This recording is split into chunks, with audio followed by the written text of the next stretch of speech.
శ్రీకాకుళం అరసవిల్లి సూర్యనారాయణ మహాక్షేత్రం.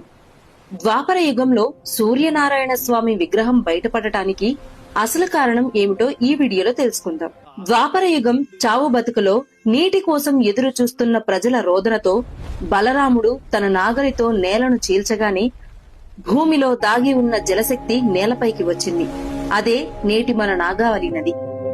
ఆ పవిత్ర ప్రవాహం పక్కనే ఈ నేలను రక్షించేందుకు శివుడు ఇక్కడే నిలవాలని బలరాముడు ప్రార్థించాడు.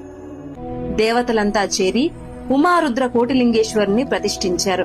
ఈ మహా కార్యానికి సాయంత్రం ఏకాంత సమయానికి చేరుకున్న ఇంద్రుడు శివపార్వతుల దర్శనం కోరగా నంది అతన్ని అడ్డుకున్నాడు. అవమానంతో మండిపోయిన ఇంద్రుడు దూసుకెళ్లగా నంది ఒక్క కొమ్ముతో అతన్ని ఆకాశంలోకి విసిరేశాడు. ఇంద్రుడు రక్తమోడుతూ నేలపై కూలిపోయాడు. అప్పుడు ఒక అగ్నిజ్యోతి అతని ముందుకు ప్రత్యక్షమైంది. అది సూర్యుడు. కలియుగంలో భూమిని రక్షించేందుకు నేను ఇక్కడే కొలువవుతాను అని సూర్యుడు చెప్పాడు.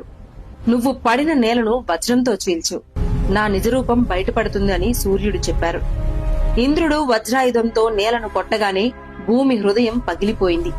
అందులోంచి వెలిగింది దివ్యమైన అరుణశిలతో స్వయంభూ సూర్యనారాయణ స్వామి.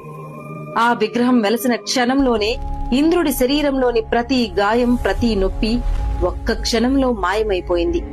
అప్పటి నుంచి ఇక్కడికి వచ్చే భక్తులు కూడా తమ రోగాలు, బాధలు ఇక్కడే వదిలేస్తారని ఈ క్షేత్ర శక్తి నమ్మకంగా మారింది.